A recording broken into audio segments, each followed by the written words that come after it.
ಚಾನಲ್ಗೆ like, share ಮತ್ತು subscribe ಮಾಡಿ. ನೀ ಏನಪ್ಪ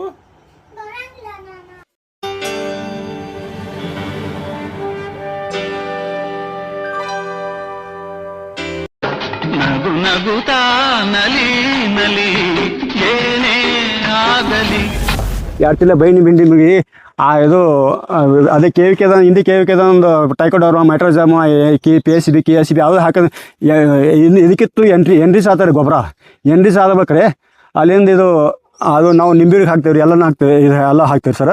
ಅದರಿಂದ ಮತ್ತು ಯಾವುದೇ ಒಂದೊಂದು ಇಟ್ಟು ಹಾಕೋದ್ರಿಂದ ಒಂದೊಂದು ಬುಟ್ಟು ಬರೀ ಒಂದೊಂದು ಹಾಕೋದ್ರಿಂದ ನಿಂಬೆ ಗಿಡಕ್ಕೆ ಬರೀ ಒಂದೊಂದು ಬುಟ್ಟು ಹಾಕಿದ್ರು ನಡೀತಾರೆ ಸರ್. ಇದು ಇಂಥ ಇಟ್ಟು ಎಂಟ್ರಿಚ್ ಮಾಡಿದ್ದಕ್ಕೆ ರೀ ಇದರಿಂದ ಹೊಲ ಸಮೃದ್ಧಿ ಆಗ್ತದೆ ಸರ್. ಇದು ದಶಪರ್ಣಿ ಕಷಾಯ ರೀ ಸರ. ಇದು 10 ತರ ತಪ್ಪಲ್ಗೊಳ್ರಿ. ಎಕ್ಕಿ ಔಡ್ಲ ಎಕ್ಕಿ ಮತ್ತು ಔಡ್ಲ ಲಂಟನ್ ರೀ ಮತ್ತು ಚಕ್ಕು ತಪ್ಪಲ್ರಿ ಚಿತಾಪಲ್ರಿ ಮಾವಿನ ತಪ್ಪಲ್ರಿ ಹಿಂಗೆ 10 ತರ ತಪ್ಪಲ್ಗೊಳ್ರಿ ಹಾಕಿ ಮತ್ತು ಅರ್ಧ ಕೆಜಿ ಮೆಣಸಿನ್ಕಾಯಿ ಪೇಸ್ಟ್ ಮಾಡಿ ಹಾಕಿದೇವ್ರಿ. ಮತ್ತು 1 ಪೋಕಿಲವ ಶುಂಠಿ ರೀ ಹಸಿ ಶುಂಠಿ ತಂದು ಪೇಸ್ಟ್ ಮಾಡಿದೇವ್ರಿ ಸರ್. ಒಂದು ಅರ್ಧ ಕೆಜಿ ಅಷ್ಟು ಬೆಳ್ಳುಳ್ಳಿ ಹಾಕಿದೇವ್ರಿ. ಹಾಕಿ ಇದು ದಶಪರ್ಣಿ ಕಷಾಯ ಮಾಡಿದೇವ್ರಿ. ಇದು ಭೂಮಿ ಕುಡೋದಲ್ರಿ, ಮ್ಯಾಗ ಯಾವುದೇ ಬೆಳಿಗಲ್ರಿ ಬೇವಿನ ಎಣ್ಣೆ ಜೊತೆ ಇದು ಸ್ಪ್ರೇ ಮಾಡೋದು ಅಷ್ಟೇ ರೀ ಸರ್. ನಿಂಬೆ ಗಿಡಕ್ಕ ತರಕಾರಿಗಳಿಗೆ ಸ್ಪ್ರೇ ಮಾಡೋದು ತಯಾರು ಮಾಡಿದೇವ್ರಿ ಸರ್. ಇದು ಅವಾಚ್ಯ ಜೀವಾಣು ರೀ ಸರ. ಅವಾಚ್ಯ ಜೀವಾಣು ಎದರದಿಂದ ಮಾಡಿದೇವಂದ್ರಿ ಗೋಧಿ ಒಳಗೆ ಹೇಳ್ತದ್ರಿ ಅದು ಗೊಳಗೊಳಕೆ ಅಂತ ಹೇಳಿ. ಈಗ ಅದು ಎಲ್ಲ ಕರಗಿದ್ರಿ ಸರ, ಬರೀ ಕಡ್ಡಿ ಅದಾವ್ರಿ ಇವು ಏನ್ ಮಾಡಿದೇವ್ರಿ 10 kg ತಂದಿದೇವ್ರಿ. ಬೇರ್ ಸಮೇತ ಕಿತ್ಕೊಂಡು ಬಂದಿದೇವ್ರಿ ಸರ್. ಬೇರ್ ಸಮೇತ ಕಿತ್ಕೊಂಡು ಬಂದು 10 kg ತಂದು ಒಂದು ದಾರದೊಳಗ್ರಿ ಅದು ಯಾಕ ತೇಲ್ತದ್ರಿ ನೀರು 200 ಲೀಟರ್ ನೀರು ಬ್ಯಾರಲ್ ತೊಗೊಂಡಿದೇವ್ರಿ ಸರ. ಅದಕ್ಕೆ 10 kg ಇದು ದತ್ತೂರ್ ಗಿಡ ರೀ. ದತ್ತೂರ್ ಗಿಡ ತಂದು ಕಟ್ಟಿ ಬ್ಯಾರಲ್ ಒಳಗ ಮುಣಗಿಸಿದೇವ್ರಿ ಸರ್. ಮುಣಗಿಸಿ ಒಂದು ಕಲ್ಲು ಅಜ್ಜಿ ಇಟ್ಟಿದೇವ್ರಿ. ಅದು ಕೊಳೆತನ ರೀ, ಎಲಿ ಇವೆಲ್ಲ ಬೇರ ಕೊಳೆತನ ಏನ್ ಮಾಡಿದೇವ್ರಿ ಕಲ್ಲ ಅಜ್ಜಿ ಇಟ್ಟಿದೇವ್ರಿ ತೇಲ್ಬಾರ್ದು ಅಂತ ಹೇಳಿ. ಅದೇನಾಗ್ಯದ್ರಿ 5 ಲೀಟರ್ ಗೋಮೂತ್ರ ರೀ 5 kg ಬೆಲ್ಲ ಹಾಕಿದೇವ್ರಿ. ಹಾಕಿ 40 ದಿವ್ಸ ಬಿಟ್ಟಿದೇವ್ರಿ ಸರ್. 40 ದಿವ್ಸ ಬಿಟ್ಟ ಬಳಕ ತಯಾರಾಗ್ತದ್ರಿ. ಇದು ಭೂಮಿಗೂ ಕೊಡ್ಬೋದ್ರಿ, ಸ್ಪ್ರೇನು ಮಾಡ್ಬೋದ್ರಿ ಸರ್. ಇದು 200 ಲೀಟರ್ ಬ್ಯಾರಲ್ ಕ್ರಿ ಸರ. 2 ಲೀಟರ್ ಇದು ಅವಾಚ್ಯ ಜೀವಾಣು 2 ಲೀಟರ್ ಏನ್ ಮಾಡ್ತೇವ್ರಿ 200 ಲೀಟರ್ ಬ್ಯಾರಲ್ ತುಂಬಿಸ್ತೇವ್ರಿ. ಅದ್ರೊಳಗ ಭೂಮಿ ಕುಡ್ಲಕ್ರಿ ನೀರಿನ ಹರಿ ಮುಖಾಂತರ ಅಥವಾ ಡ್ರಿಪ್ಪಿನ ಮುಖಾಂತರ 2 ಲೀಟರ್ ಹಾಕಿ ಭೂಮಿ ಕೊಡ್ತೇವ್ರಿ ಸರ. ಸ್ಪ್ರೇ ಮಾಡ್ಲಕ್ಕ ಎಲ್ಲಾ ಬೆಳೆಗಳಿಗೆ ನಡೀತದ್ರಿ. ತರಕಾರಿಗೆ, ನಿಂಬಿ ಗಿಡಕ್ಕ, ಕಬ್ಬಿಗೆ ಎಲ್ಲಾ ಬೆಳೆಗೆ ನಡೀತದ್ರಿ. ಇದು 1 ಲೀಟರ್ ಒಂದು 20 ಲೀಟರ್ ಕ್ಯಾನ್ ಇರ್ತದ ನೋಡ್ರಿ ಸರ. ಅದಕ್ಕೆ 20 ml ಹಾಕಿ ಸ್ಪ್ರೇ ಮಾಡ್ತೇವ್ರಿ ಸರ್. ಇದು ಗೋಕೃಪಾಮೃತ ರೀ. ಇದು ಗುಜರಾತಿನ ಗೋಪಾಲ್ಬಾಯಿ ಸುತಾರಿ ಅವರು ತಯಾರು ಮಾಡಿದ ಗೋಕೃಪಾಮೃತ ರೀ ಸರ.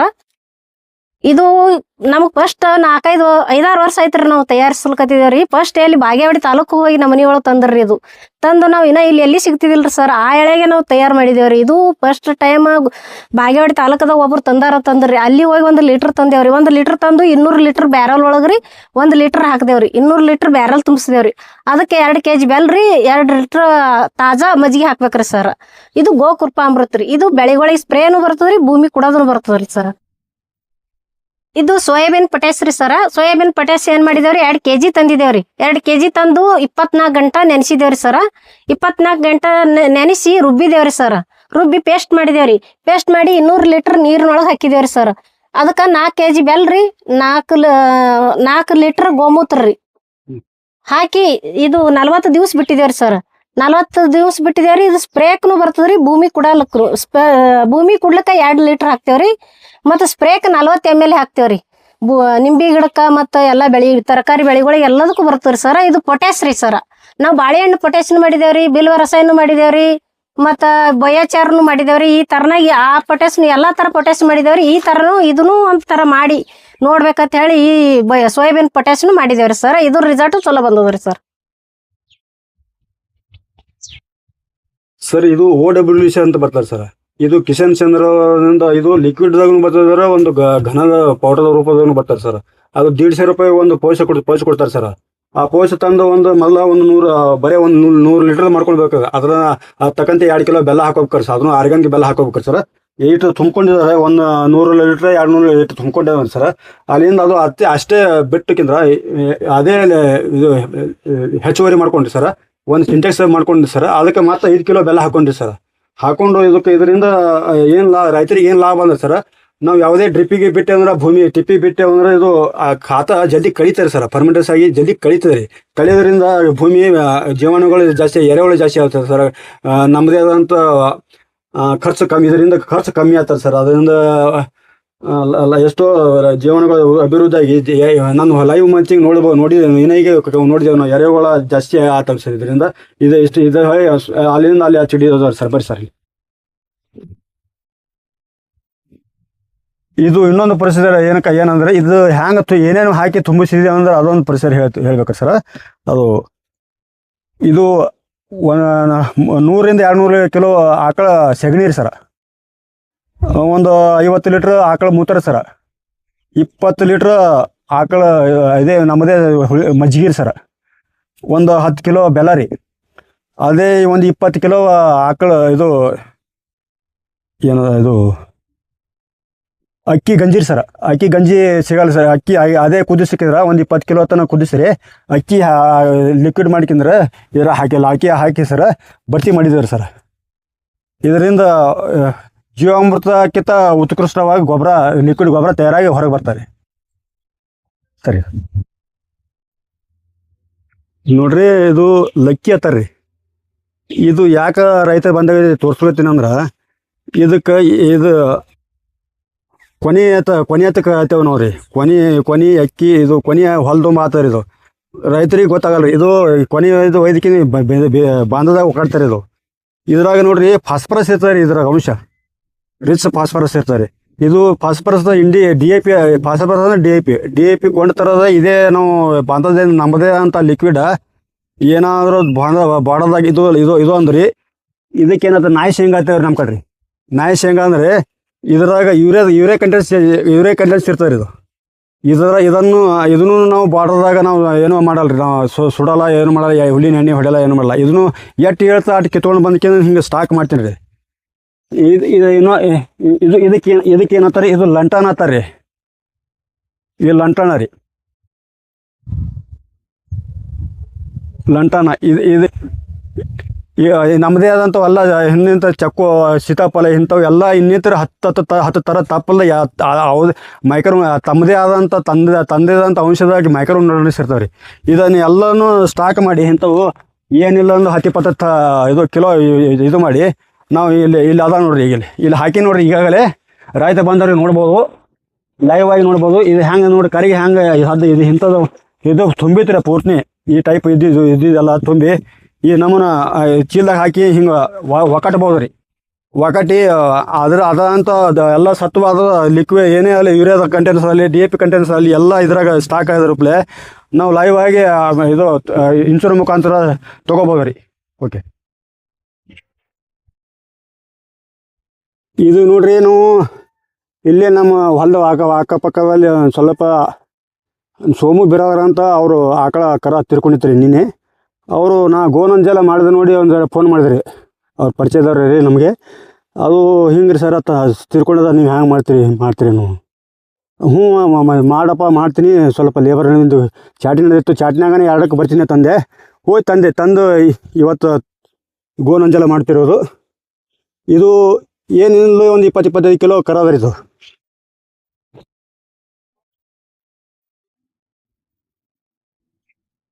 ಹಿಂಗೆ ಒಂದು ಈ ಸದ್ದ ಬ್ಯಾರಲ್ಲ ಹಾಕ್ಬೇಕ್ರಿ. ಈಗ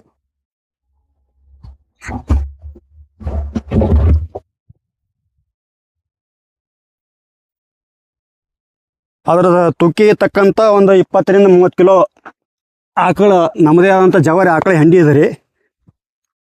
ಹೆಂಡಿ ಹಾಕ್ಲತ್ತಿದ್ವಿ ರೀ.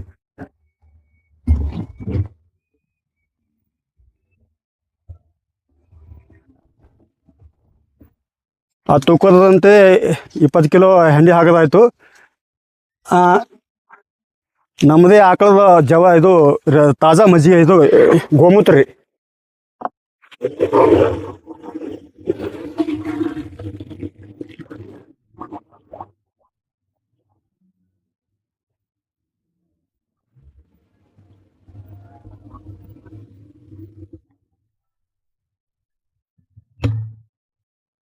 5 ಕಿಲೋ ಜವಾರಿ, ಇದು 5 ಕಿಲೋ ಬೆಲ್ಲ ರೀ, ಆರ್ಗ್ಯಾನಿಕ್ ಬೆಲ್ಲ.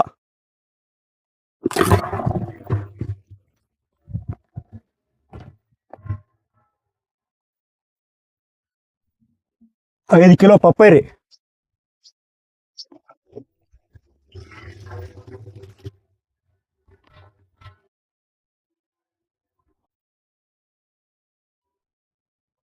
ಎರಡು ಕಿಲೋ ಕುಳ್ಳಿನ ಬೂದಿ ರೀ.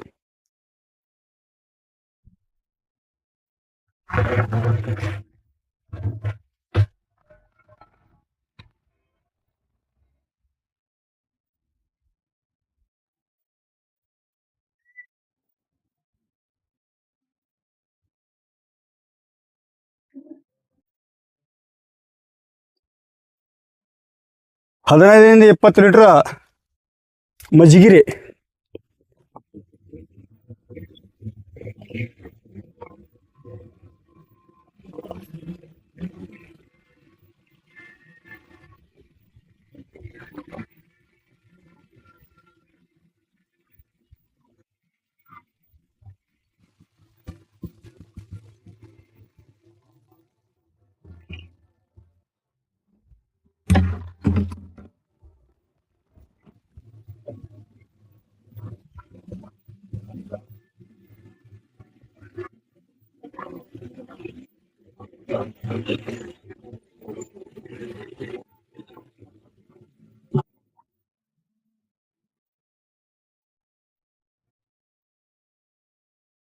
ಸರ್ ಇದು ಈ ಎಲ್ಲ ಎಲ್ಲ ಅದಕ್ಕೆ ಆದಂಥ ಎಲ್ಲ ಐಟಮ್ಗಳು ಹಾಕಿದೇವ್ರಿ ಸರ್. ಇದು ಬರ್ರಿ ಸರ್ ಇಲ್ಲಿ. ಇದು ಕರ ಉಬ್ತಂದ್ರೆ ಇದು ಹತ್ತು ತಳಕಿಂದ್ರೆ ಬರೀ ಇನ್ನೂ ಒಂದು ಫೂಟು 1.5 ಫೂಟ್ ಇರ್ಲಿಕ್ಕೆ ಇಟ್ಟು ಇರುತ್ತಾನ. ನಮ್ಮದೇ ಆದಂಥ OWC ಇಲ್ಲಕ್ಕೆ ಗೋಪುರ ಅಂತ ಹಾಕಿಂದ್ರೆ ಒಂದು ಅರಿವಿ ಕಟ್ಟಿಕಿಂದ್ರೆ ಹಿಂಗೆ ಅರಿವಿ ಕಟ್ತಾರೆ ಸರ್ ಇಲ್ಲಿ. ಹಿಂಗೆ ಅರಿವಿ ಕಟ್ತಾರೆ ಸರ್. ಒಂದು ಪ್ಲಾಸ್ಟಿಕ್ ಅರಿಯಲ್ಲಿ ಅರಿವಿ ಅರಿಯಲ್ಲಿ ಏನಲ್ಲಿ ಹಿಂಗೆ ಕಟ್ತಾರೆ ಸರ್. ಕಟ್ರಿ ಸರ್, ಹಿಂಗೆ ಪ್ಯಾಕ್ ಮಾಡಿರಿ. ವಾಸ ಬರೋದ್ರಿ. ಇದು ಪ್ರೊಸೀಜರ್ ಏನು ಸರ್, ಇದು ಕರಕ್ಕೆ ಕಳಿಬೇಕಾದ್ರೆ ಎಲ್ಲ ಹೋಗಿ ಬರೀ ಕುರ ಇಟ್ಟೆ ಉಳಿತಾರೆ ಸರ್. ಇದು ಎಲ್ಲೂ ಸುದ್ದಿಗೆ ಕರಿಗೆ ನೀರು ಹಾಕ್ತಾರೆ ಸರ್. ಕರಿಗೆ ನೀರಾಗಿ ಅದರಿಂದ 3 ತಿಂಗಳು 4 ತಿಂಗಳು 4ರಿಂದ 5 ತಿಂಗಳು ಕಾಯ್ಬೇಕಾಗ್ತಾರೆ. ಅದ್ರಿಂದ ಪೂರ್ತಿ ಪ್ಯಾಕ್ ಮಾಡಿ ಹಿಂಗೆ ಮ್ಯಾಗ ಏನೋ ಹುಳ ಇದು ನಾಯಿ ನಟ್ಟ ಏನೋ ಇದು ಅಲ್ಲದಂಗ್ರಿ ಹಿಂಗೆ ಪ್ಯಾಕ್ ಮಾಡಿ ಮ್ಯಾಗ ಹಿಂಗೆ ವಜ್ಜಿ ಹಾಕ್ತೇವ್ರಿ ಸರ್. ಇದು ಪ್ರೊಸೀಜರ್ 5 ತಿಂಗಳು ಆದ ಬಳಿಕ ಇದು ಎಲ್ಲ ತೆಗಿಬೇಕು ಸರ್. ತೆಗೆದಕ್ಕೆ ಅವಾಗ ಅಲ್ಲಿ ತೋರಿಸಿನ್ರಿ ಆಗಲೇ ಆ ಟೈಪ್ ನೀರು ಹಾಕ್ತಾರೆ ಸರ್. Okay sir. ನಮಸ್ಕಾರ ರೈತ ಬಾಂಧವರಿಗೆ. ಇಷ್ಟೊತ್ತೆಲ್ಲ ಏನದಪ್ಪ ಅಂದ್ರೆ ನಾವು ಅಣ್ಣವರು ಸೋಮಣ್ಣ ಕರೂರು, ಸೋಮಣ್ಣ ಕರೂರು, ಇವರು ಸೋಮಣ್ಣ ಕರೂರು ಯಜಮಾನರು. ಇವರಿಬ್ಬರು ನಮಗೆ ಇಷ್ಟೊತ್ತನ ಎಲ್ಲ ತಿರುಗಾಡಿ ಅವ್ರು ಏನೇನು ಮಾಡ್ಯಾರ ಈ ತೋಟದಲ್ಲಿ, ನೈಸರ್ಗಿಕವಾಗಿ ಏನೇನು ಮಾಡ್ಯಾರ, ತಮ್ಮೆಲ್ಲರ ರೈತರ ಪರವಾಗಿ ಅವರು ತಿರುಗಾಡೆಲ್ಲ ತೋರಿಸಿದ್ರು. ನಮ್ಗೆ ಭಾಳ ಸಹಕಾರ ಕೊಟ್ಟರು. ನಮ್ಗೆ ಧನ್ಯವಾದಗಳು ಇಬ್ಬರಿಗೆ. ಈಗ ಏನಪ್ಪ ಅಂದ್ರೆ ಈಗ ನಾನು ರೈತರು ನನಗೆ ಏನು ಮೆಸೇಜ್ ಮಾಡ್ತಾರೆ, ನನಗೆ ಏನು ಕ್ವಶನ್ ಹಾಕ್ತಾರೆ, ಅದೇ ಪ್ರಶ್ನೆಗಳನ್ನು ನಾನು ಇವ್ರಿಗೆ ಕೇಳ್ತೀನಿ. ನಾ ಈಗ ಅದನ್ನು ಇವ್ರು ಏನಪ್ಪ ಅಂದ್ರೆ ಇಷ್ಟೊತ್ತನ ತೋರಿಸಿದ್ದು ಲಿಂಬೆ ಮತ್ತು ಕಬ್ಬು ಇವೆಲ್ಲ ಮಾಡಿ ನೈಸರ್ಗಿಕವಾಗಿ ಏನೇನು ಮಾಡ್ತಾರೆ. ಈಗ ಆಕಳು ಸಾಕ್ಯಾರ, ಕುರಿ ಸಾಕ್ಯಾರ. ಇಲ್ಲಿ ಅದರಿಂದ ಹೇಗ್ಯಾಗ ಅವರು ನೈಸರ್ಗಿಕವಾಗಿ ಜೀವಾಮೃತ, ಗೋಕೃಪಾಮೃತ, ಗೋನಂದ ಜಲ ಹೇಗೆ ತಯಾರು ಮಾಡ್ತಾರೆ ಎಲ್ಲ ತೋರಿಸ್ಯಾರ ನಮಗೆ. ಅದಕ್ಕೆ ಈಗ 4 ಎಕರೆ ಇನ್ನೊಂದು ವಿಶೇಷತೆ ಹೇಳ್ಬೇಕಪ್ಪ ಅಂದ್ರೆ ಬರೀ 4 ಎಕರೆ ಒಳಗೆ ಇಷ್ಟು ಒಕ್ಕಲ್ತನ ಮಾಡಿ ಇವರೇನು ಭಯಂಕರ ದೊಡ್ಡ ಶ್ರೀಮಂತರು ಕೋಟ್ಯಾಧೀಶ ಮಂತನ ಬಂದವರು ಅಲ್ಲ. ಒಂದು ಕೃಷಿಕ ಕುಟುಂಬದಿಂದೇ ಬಂದವರು ಇವರು. 4 ಎಕರೆಯಲ್ಲಿ ಒಕ್ಕಲ್ತನ ಮಾಡಿ 3 ಮಕ್ಕಳಿಗೆ ಎಂಥ ಎಜುಕೇಷನ್ ಕೊಡಿಸ್ಯಾರಂದ್ರೆ ಅವ್ರ ಬಾಯಲ್ಲಿ ಕೇಳ್ತೀನಿ ನಾ. ಒಬ್ಬ ಗಂಡು ಮಗು ಏನು ಹೆಸರು ಒಂದು ಅಜಯ್ ಕುಮಾರ್ ಕರೂರ್. ಇನ್ನೊಬ್ರು ಮಕ್ಕಳ ಹೆಸರು ಹೇಳ್ರಿ. ರಕ್ಷಿತಾ ಕರೂರ್ ರೀ. ರಂಜಿತಾ ಕರೂರ್. ಇಬ್ರು ಮಕ್ಕಳು. ಮಗ ಏನ್ ಮಾಡ್ತಾನಂದ್ರಿ? MBBS ಫೈನಲ್ ಇಯರ್ ಮುಗಿದ್ರಿ ಸರ್. ಹಾ ಈಗ ಇಂಟರ್ನ್ಶಿಪ್ ಮಾಡಿ ಈಗ ಇಂಥ ಒಂದು ವಾತಾವರಣದೊಳಗೆ 4 ಎಕರೆ ಜಮೀನಿನಲ್ಲಿ ಕೃಷಿ ಮಾಡಿ ಗಂಡ ಹೆಂಡತಿ ಇಬ್ರು ಮಕ್ಕಳನ್ನು ಇಂಥ ಅದ್ಭುತ ಎಜುಕೇಶನ್ ಕೊಟ್ಟದ. ಈ ವೀಕ್ಷಕರೇ, ಈಗ ಇವ್ರು 3 ಮಕ್ಕಳು, ಒಬ್ರು MBBS, ಒಬ್ರು MSc ಅಗ್ರಿ, ಇನ್ನೊಬ್ರು B7 ಸೆಮ್. ಇಂಥ ಒಂದು ಸಾಲೋಟಿಗೆ ಹಳ್ಳಿಯೊಳಗೆ ದೂರ ಇಲ್ಲಿ ಒಳಗೆ ನೀವು ಹೊಲಕ್ಕೆ ಬರ್ಬೇಕಾದ್ರೆ ನೀವು ಭಾಳ ಕಾರ್ ಬರೋದಿಲ್ಲ, ಜೀಪ್ನೊಳಗೆ, ನಮ್ಮ ಜೀಪ್ನೊಳಗೆ ಬಂದಿದ್ವಿ ನಾವು. ಕಷ್ಟ ಅದ ಇಂಥಲ್ಲಿ ಬಂದು ಒಕ್ಕಲ್ತನ ಮಾಡಿ ಇಂಥ ಇಲ್ಲಿ ಮಕ್ಕಳು ಆಗಲೇ ಅಕ್ಕೋರು ಹೇಳಿದ್ರು ನಮಗೆ, ಮೊಬೈಲ್ ಟಾರ್ಚ್ ಇದು ಮಾಡಿ ಓದ್ತಿದ್ರಂತ ಮಕ್ಕಳು ಇಲ್ಲಿ ಲೈಟ್ ಇರಲಾರ್ದಾಗ. ಅಂಥವ್ರು ಇವತ್ತು 3 ಮಂದಿ ಬೆಂಗಳೂರದೊಳಗಾದ್ರೆ. ಇವತ್ತು ಒಬ್ರು ಡಾಕ್ಟರು, ಒಬ್ಬರು MSc ಅಗ್ರಿ, ಇನ್ನೊಬ್ಬರು ಇಂಜಿನಿಯರ್.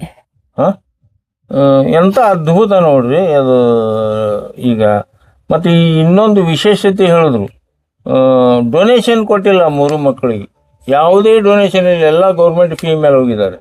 ಹಾಂ, ಈಗ ನಾವು ಈಗೇನು ಪ್ರೈವೇಟ್ ಸ್ಕೂಲ್ಗಳಾಗ್ಯಾವಲ್ಲ, ಈಗಿನ ಪರಿಸ್ಥಿತಿ ಒಳಗೆ 7th ಸ್ಟ್ಯಾಂಡರ್ಡ್ ಸ್ಟೂಡೆಂಟಿಗೆ 1.5 ಲಕ್ಷ ತುಂಬಬೇಕು ನೀವು ಪ್ರೈವೇಟ್ನಲ್ಲಿ. ಅದನ್ನು ಅವರು ಅನುಸರಿಸಿಲ್ಲ, ಅವ್ರ ಮೇಲೆ ಬಿಟ್ಟಾರ. ಅವರು ಹುಡುಗರು ಹಾಗೆ ಬೆಳೆದಾರ. ಹಾಂ, ಅದೊಂದು ಈ 4 ಎಕರೆದೊಳಗೆ ಬರೋ ಉತ್ಪನ್ನಕ್ಕಿಂತ ಅದು 40 ಎಕರೆಗಿಂತ ಹೆಚ್ಚಿನ ಉತ್ಪನ್ನ ಅದರೊಳಗೆ ತೆಗೆದಾರ ಅವರು. ಮಕ್ಕಳ ಭವಿಷ್ಯದೊಳಗೆ ಭಾಳ ಸುಂದರ ಜೀವನ ಇವ್ರದ್ದು. ಸರ್, ಈಗ ನೀವು ಇಲ್ಲಿ ಕಬ್ಬ ಮತ್ತು ಲಿಂಬೆ ಮಾಡೀರಿ. ನೀವು ಲಿಂಬೆ ಯಾವ ಜಾತಿ ತಂದಿರಿ? ಕಾಗಜಿ ಸರ್, ನಮ್ದು ಇಂಡಿಯಾ ಫೇಮಸ್ ಆದಂತ ತಂದ್ರಿ ನೀವು? ಟೋಪಣ್ಣ ಏರ್ಕಾರ ಅಂತ ನಮ್ಮೂರ ರೈತ, ದೊಡ್ಡ ರೈತರ ಅದಾರ ಸರ್. ಅಂದ್ರೆ ಅವ್ರು ನಮ್ಮ ಅಗಿ ಮಾಡ್ತಾರೆ, ಜವಾರಿ ಎಣ್ಣೆ ಕಾಗಜಿ ಅಂತಾರೆ. ಅವರಲ್ಲಿ ತಂದಿ ನರ್ಸರಿ ಅದ, ಅವ್ರು ನರ್ಸರಿ ಅದ ಸರ್. ಯಾವ್ದು ನರ್ಸರಿ ಅದ್ರಿ? ಅವರು ಈರ್ಕಾರ ನರ್ಸರಿ ಅಂತ ಸರ್. ಎಲ್ಲಿ ಅದ್ರಿ? ಇಲ್ಲಿ ನಾದು ಶಿವರ್ದಾಗ ಸರ್. ನಮ್ಮ ಊರಿಂದ 5 ಕಿಲೋಮೀಟರ್ ಅದ ಸರ್. 5 ಕಿಲೋಮೀಟರ್. ದೊಡ್ಡ ಪ್ರಮಾಣದಾಗ ನರ್ಸರಿ ಅದ ಸರ್. ಅವರು ಏನಿಲ್ಲ ಅಂದ್ರು ನಾದ್ ಅಂತಾರ.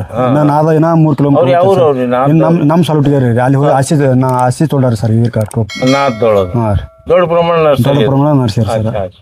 ನೀವು ಅಲ್ಲಿಂದ ಹಚ್ಚಿ ಲಿಂಬೆ? ನಾವು 8ನೇ ವರ್ಷ ಸರ್. ನಾಳೆ ಇದು ನಾಗರಾಂಶ ಬರ್ತಂದ್ರೆ 8 ವರ್ಷ ಮುಗಿತಾರ ಸರ್. ಬರ್ತಾವ. ಸುಮ್ ಅಂದಾಜು ಒಂದು ವರ್ಷಕ್ಕೆ ಅಂದಾಜು ಎಷ್ಟು ಆದಾಯ ಬರ್ಬೋದು ನಿಮ್ಗೆ ಸರ್? ಆದಾಯ ನೋಡ್ಲಿಕ್ಕೆ ರೇಟ್ ರಿಕವರಿ ಹೆಚ್ಚು ಆಗ್ಬೋದು, ಕಮ್ಮಿ ಆಗ್ಬೋದು. ಅಂದಾಜು ಅದಕ್ಕೆ ಕೇಳಿದೆ. ಅಂದಾಜ್ ಅಂದ್ರೆ 3 ರಿಂದ 4 ಲಕ್ಷ ಅಷ್ಟೇ ಹೇಳ್ಬೋದು. 3 ರಿಂದ 4 ಲಕ್ಷ ಬರುತ್ತೆ. ಕಬ್ಬ ಎಷ್ಟು ಎಕರೆ ಅದಂದ್ರಿ? 3 ಎಕರೆ ಸರ್. 3 ಎಕರೆ. ಒಟ್ಟ 4 ಎಕರೆ ಜಮೀನು. 3 ಎಕರೆ ಕಬ್ಬಿನೊಳಗ ನೀವು ನೈಸರ್ಗಿಕವಾಗಿ ಬೆಳೆದು, ನನಗೆ ಕೆಟ್ಟ ಅನ್ಸೋದು ಎಲ್ಲಿ ಅಂದ್ರ, ನೀವು ನೈಸರ್ಗಿಕವಾಗಿ ಬೆಳಿತೀರಿ, ಬೆಳೆದು ಅದನ್ನ ನೀವು ಫ್ಯಾಕ್ಟ್ರಿಗೆ ಕಳಿಸ್ತೀರಿ. ಅದು ಮೊದಲೇ ತಪ್ಪು. ಯಾಕಂದ್ರ ಅವರು ಫ್ಯಾಕ್ಟ್ರಿ ಒಳಗೆ ನೈಸರ್ಗಿಕ ಅಂತ ನೋಡುದೇ ಇಲ್ಲ. ಅವ್ರು ಏನ್ ಇದ್ದಿದ್ ರೇಟ್ ಕೊಟ್ಟು ಬಿಡ್ತಾರೆ. ಅದಕ್ಕೆ ನೀವೇ ಎಲ್ಲರೂ ಗಾಣ ಮಾಡಿ ಬೆಲ್ಲ ತಯಾರಿ ನೀವು ಅದನ್ನ ಉತ್ಪನ್ನಗಳನ್ನ ಮಾರಿದ್ರೆ ನೀವು ಹೆಂಗೂ ಉತ್ಪನ್ನಗಳನ್ನ ಮಾಡಕತ್ತೀರಿ. ಗೋ ಉತ್ಪನ್ನಗಳನ್ನ ಅದ್ರ ಜೊತೆ ಇದು ನೀವು ಸಾವಯವ ಬೆಲ್ಲ ತಯಾರು ಮಾಡಿ ನೈಸರ್ಗಿಕ ಬೆಲ್ಲ ತಯಾರು ಮಾಡ್ಬೋದಲ್ರಿ. ಅದ್ಯಾಕೆ ಐಡಿಯಾ ಬಂದಿಲ್ಲ ನಿಮ್ಗೆ? ಸರ್, ಐಡಿಯಾ ಬಂದ್ರಿ ಸರ್. ಅದು 8 ರಿಂದ 10 ಲಕ್ಷಕ್ಕೆ ಬಂಡವಾಳ ತೊಡಗಿಸ್ಬೇಕಾದ ಸರ್. ನಮ್ಮಲ್ಲೇ ನಾವು ಸಣ್ಣ ರೈತರಿ, ಅದು ಬಂಡವಾಳ ತೊಡಗಿಸೋದು. ಅದಕ್ಕೆ ನಮ್ಮ ಹಿನ್ನೆಲೆ ಅಂದ್ರೆ ನಮ್ಮ ಖರ್ಚು ಎಲ್ಲ ಇಲ್ಲಿ ಬಂಡವಾಳ ಹಾಕೊಂಡ್ಬಿಟ್ಟು ಮಕ್ಕಳ ಶಿಕ್ಷಣ ಕೊಂದುಕೊರತೆ ಆಗ್ತದೆ ಸರ್. ನಾವು ನಿಮ್ದು ಅಭಿಪ್ರಾಯ ಕರೆಕ್ಟ್ ಸರ್. ಈಗ ಇಲ್ಲಿ ಆಸ್ಪಾಸ್ನಲ್ಲಿ ಹತ್ತಿರದಲ್ಲಿ ಯಾರಾದರೂ ನಿಮ್ಗೆ ನೈಸರ್ಗಿಕ ಬೆಲ್ಲವನ್ನು ತಯಾರು ಮಾಡೋ ಗಾಣಗಳು ಮಾಡಿಸ್ಬೋದು? ಅದಾವ್ರಿ ಸರ್. ಇಲ್ಲಿ ನಮ್ಮ ಊರ ಆಸ್ಪಾಸ್ ಇಲ್ಲ ಸರ್. ಆಲ್ಮೇಲೆ ಸರ್, ಇಲ್ಲಿಂದ 22 ಕಿಲೋಮೀಟರ್ ಅಲ್ಲಿ ನಮ್ಗೆ ಪಡ್ತಾರ ಆಗಲ್ಲ ಸರ್. ಸುನಿಲ್ ನಾರಾಯಣಕರ್ ಆಲ್ಮೇಲೆ ಸರ್. ಮಾಡ್ತಾರ್ರಿ. ಅವ್ರ ಅಲ್ಲಿ ಪೂರಾಟ ಆಗ್ಬೇಕಲ್ಲ ಸರ್. ಎಲ್ಲ ಹಾರ್ವೆಸ್ಟಿಂಗ್ ತೊಗೊಂಡ್ರು, ಎಲ್ಲ ಕಟ್ಕೊಂಡು ಟ್ರ್ಯಾಕ್ಟರ್ ಬಾಡಿಗೆ ಏನ್ ಬರ್ತದೆ ಎಲ್ಲ ತುಟ್ಟಿ ಬರ್ತೈತೆ. ಅವ್ರನ್ನು ಪರವಾಗಿಲ್ಲ ಸರ್. ಇಷ್ಟೇ 50 ಟನ್ ಸರ್. 3,000 ಲಕ್ಷ ಆಯ್ತು ಸರ್. ಸರ್ ನಮಗೆ ಇಷ್ಟೇ ಸಾಕ್ರಿ. ಮತ್ತೆ ನಮ್ಮ ಆರೋಗ್ಯವಾಗಿ ನಮ್ದೇ ಆದ 3 ಎಕರೆದಾಗ ಎಷ್ಟು ಟನ್ ಆಗುತ್ತೆ? ಎಕರೆಗೆ 50 ಬೆಳೆದ ನೋಡಿ ಸರ್. ಲಾಗಣಿ ಸರ್. ಈ ಸರಿ ದೇವ್ರು ಎಷ್ಟು ಕೊಡ್ತಾನೆ ಸರ್. ಈ ಸಾರಿ ಹೆಚ್ಚು ಆಗ್ಬೋದು ಸರ್. 50 ಟನ್ ಎಕರೆಗೆ 50 ಸರ್. 50 ಟನ್ ಬೆಳೆದ ನಿಮ್ಗೆ 1.5 ಲಕ್ಷ ಬರ್ತದೆ. 1.5 ಲಕ್ಷ. ಒಂದ್ ಎಕರೆ ಒಂದು ಎಕರೆಗೆ ಒಂದ್ 2 ಎಕರೆ ಬಾಳೆಹಣ್ಣು ಗಿಡ ಇದ್ವ್ರಿ ಸರ. ಆ ಗಿಡ ತೆಗ್ದೇವ್ರಿ. ತೆಗದ ಬಳಕ 1 ಎಕರೆ ತೆಗೆದು ಹೋದರ್ಸ್ ಕಬ್ಬ ಮತ್ತ್ 2 ಎಕರೆ ಮಾಡಿದೇವ್ರಿ. ಈ ವರ್ಷ ಬ್ಯಾಸಿಗೆ ಒಳಗ್ ತೆಗ್ದೇವ್ರಿ ಸರ್. ಜನವರಿ ಒಳಗ್ ತೆಗೆದು ಗೋಧಿ ಹಾಕೊಂಡೇವ್ರಿ ಸರ್. ಗೋಧಿ ಹಾಕೊಂಡು 10 ಕಟ್ಟ ಗೋಧಿ ಆಯ್ತ್ರಿ 1 ಎಕರೆಕ್ರಿ ಸರ್. ಅದು ಮತ್ತ ಬ್ಯಾಸಿಗೆ ಬಿಸಿಲು ಒಳಗ ಯಾರು ಆಗಲತ್ತಿದ್ರಿ ಸರ್ ಗೋಧಿ. ಆಳೆ ಬಿತ್ತಿದೇವ್ರಿ ಬಾಳೆಹಣ್ಣು ಗಿಡ ತೆಗದ್ರಿ. ತೆಗದು ಅದು ಆದ ಬಳಕ ಈಗ ಕಬ್ಬ್ ಹಚ್ಕೊಂಡಿದೇವ್ರಿ. ಈಗ ಜೂನ್ ಹಚ್ಚಿದೇವ್ರಿ ಸರ್. ಇನ್ನ ಅದು 1 ಎಕರೆ ಈಗ ಹತ್ಕೊಂಡೈತ್ರಿ. ಕಸ ಅದೆಲ್ಲ ತೆಗ್ದಿದೇವ್ರಿ ಸರ್. 2 ಎಕರೆಕ್ರಿ 3 ಲಕ್ಷ ರೂಪಾಯಿ ಬಂದದ್ ನೋಡ್ರಿ ಸರ್. ಹೌದ್ರಿ sir. Very good very good. ನೋಡ್ರಿ, ನೈಸರ್ಗಿಕ ಬೆಳೆದ್ರು ಅವರಿಗೆ ಕೆಲವೊಂದು ತೊಂದರೆಗಳಿಂದ ನೈಸರ್ಗಿಕ ಬೆಲ್ಲ ತಯಾರು ಮಾಡೋದು ಆಗುದಿಲ್ಲ ಅಂತಾರ ಅಷ್ಟು. ಯಾಕಂದ್ರೆ ಮಕ್ಕಳ ಎಜುಕೇಶನ್ ನೋಡ್ಬೇಕಲ್ಲ, ಅದನ್ನ ನೋಡಿ ಇದನ್ನ ಮಾಡೋದಾಗಲ್ಲ ಅಂತ. ಆದ್ರೂ 2 ರಿಂದ 3 ಲಕ್ಷ ರೂಪಾಯಿ ಈ ಕಬ್ಬಿನಿಂದ ತಕ್ಕೋತಾರ ಅವ್ರು ವರ್ಷಕ್ಕೆ. ಅದ್ಭುತ ಇದೆ. ಅದು ಅಗಿ ಇದ್ದುರಿ ಸರ್. ಈಗ 2ನೇ ಇದು ಐತ್ರಿ, ಜಾಸ್ತಿ ಆಗ್ಬೋದ್ರಿ ಸಲ ರೀ. 70 ಟನ್ ತನ ನಮ್ದು ಐತ್ರಿ. ಮತ್ತ ದೇವ್ರ ಎಷ್ಟ್ ಕೊಡ್ತಾರ ಅದೇ ನಿಮ್ ಮಾಡಿದ ಮೇಲೆ. ಬಟ್ ಎಲ್ಲಾನು ನೈಸರ್ಗಿಕವಾಗಿ ಈಗ ನಿಮ್ಗೆ ಈಗಾಗಲೇ ತೋರಿಸಿದ್ರು ಏನೇನು ಪ್ರಿಪೇರ್ ಅವೆಲ್ಲಾನು ಬಿಡ್ತಾರೆ ಇದಕ್ಕೆ ಡ್ರಿಂಕ್ದಿಂದ ಇದರಿಂದ ಎಲ್ಲಾನು ಡ್ರಿಪ್ನೊಳಗೆ ಬಿಟ್ಟು ಎಲ್ಲ ಈ ತರ ಬೆಳೆಸಿದ್ದಾರೆ. ಅದ್ಭುತ ಬೆಳೆ ಇವೆ. ನೈಸರ್ಗಿಕ ಇದನ್ನೇ ಬೇರೆ ಇಲ್ಲಿ. ಅದ್ರ ನೈಸರ್ಗಿಕ ಅನ್ನೋದು ಒಂದು ಭೂಮಿಯ ಸುವಾಸನೆನೇ ಬೇರೆ. 13 ವರ್ಷ ಐತ್ರಿ ಸರ್ ಸಾವಯವ ಮಾಡ್ಲಕ್ಕ. 13 ವರ್ಷ ಮುಗಿದು 14 ವರ್ಷ ಐತ್ರಿ ಸರ್. ನೋಡಿ, ಇನ್ನೊಂದು ಅವ್ರು ಸುಭಾಷ್ ಪಾಳೇಕರ್ ಸರ್ ಈ ಬುಕ್ ಓದಿ ನಮ್ಮ ಮನಿ ಒಳಗ 2011ರಾಗ್ರಿ ಇಂಡಿ ಬಂದಿದ್ರಿ ಸರ್. ಸುಭಾಷ್ ಪಾಳೇಕರ್ ಅವ್ರ ಬುಕ್ ಕನ್ನಡದಲ್ಲಿದೆ. ಶೂನ್ಯ ಬಂಡವಾಳ ಹೇಗೆ ನಮ್ಮಕೊಳ್ಳುವುದು ಅಂತೇಳಿ ಲೇಖಕರು ಸುಭಾಷ್ ಪಾಳೇಕರ್ ಅವರು ಬರೆದಿದ್ದು ಕನ್ನಡ ಭಾಷೆಯಲ್ಲಿದೆ. ಇದನ್ನು ಸ್ಟಡಿ ಮಾಡ್ಕೋತ 11 ವರ್ಷಗಳ ಹಿಂದಿನಿಂದ 13 ವರ್ಷ 14 ವರ್ಷದಿಂದ ಇದನ್ನು ಓದ್ಕೋತೆ ನೋಡಿ. ಯಾರೂ ಕಲಿಸಿಲ್ಲ, ಏಕಲವ್ಯ ಪದ್ಧತಿ ಇದು. ಇದನ್ನು ಓದ್ಕೋತ ಮಾಡಿ ಇವತ್ತು ಅದ್ಭುತ ನೈಸರ್ಗಿಕ ಇದಕ್ಕೆ ಮಾಡ್ಯಾರ. ಗೋಕೃಪಾಮೃತ, ಗೋನಂದ ಜಲ. ನಾವ್ ಮಾಡ್ಲಾರ್ದ ಒಂದ್ ಉಳ್ದಿಲ್ರಿ ಸರ್. ಎರಿ ಗೊಬ್ಬರ ಮಾಡಿದೇವ್ರಿ, ಎರಿ ಜಲ ಮಾಡಿದೇವ್ರಿ, ಬನಾನಾ ಪೊಟ್ಯಾಶ್ ಮಾಡಿದೇವ್ರಿ, ಬಿಲ್ವ ರಸಾಯನ ಮಾಡಿದೇವ್ರಿ, ಬಯೋಚಾರ್ ಮಾಡಿದೇವ್ರಿ, ಮತ್ತ ಪಂಚಗವ್ಯ, ದಶಗವ್ಯ, ಮತ್ತ ದಶಪರ್ಣಿ ಕಷಾಯಿ ಅದು ಸ್ಪ್ರೇ ಮಾಡ್ಲಕ್ ಮಾಡಿದೇವ್ರಿ ಸರ್. ನಿಂಬಿ ಗಿಡಗಳಿಗೆ ಮತ್ತ ತರಕಾರಿಗಳಿಗ್ರಿ, ಹುಳಿ ಮಜ್ಜಿಗಿ, ಮೀನಾಮೃತ, ಪೋಷಕಾಂಶ ದ್ರವಣ ಅಂತ ಹೇಳಿ ಕಾಳುಗಳು ಪದಾರ್ಥದಿಂದ ಮಾಡಿದೇವ್ರಿ ಸರ್. ಎಲ್ಲ ಇದೇ ಒಂದು ಮಜ್ಜಿಗೆನೆ ಸ್ಪ್ರೇ ಮಾಡ್ತಿರೋ ಬುಡಕ್ ಬಿಡ್ತೀರಿ? ಅದು ಸ್ಪ್ರೇನು ಮಾಡ್ತೇವ್ರಿ. ಅದ್ರೊಳಗ ತಾಮ್ರ ತಂತಿ ಹಾಕಿದಾರ ಸರ್. ತಾಮ್ರ ತಂತಿ ಹಾಕಿ ಅದು ನೀಲಿ ವರ್ಣ ಒಂದದ್ರಿ ಹುಳಿ ಮಜ್ಜಿಗ್ರಿ. ಅದು ಸ್ಪ್ರೇನು ಮಾಡ್ತೇವ್ರಿ, ಡ್ರೆಂಚಿಂಗ್ನು ಮಾಡ್ತೇವ್ರಿ ಸರ್. ಬಡ್ಡಿಗೂ ನೀರಿನ ಜೊತೆ ಕೊಡ್ತೇವ್ರಿ. ಮುಖಾಂತರ ಎಷ್ಟು ಮಾಡ್ತೀರಿ? ಒಂದು 200 ಲೀಟರ್ 200 ಲೀಟರ್ ಡ್ರಮ್ದೊಳಗೆ ಎಷ್ಟು ಡ್ರಮ್? ನಾವು ಮನಿ ಊಟ ಆಕಳ ಅದಾವಲ್ರಿ ಸರ್. ನಾವು ಆಕಳದು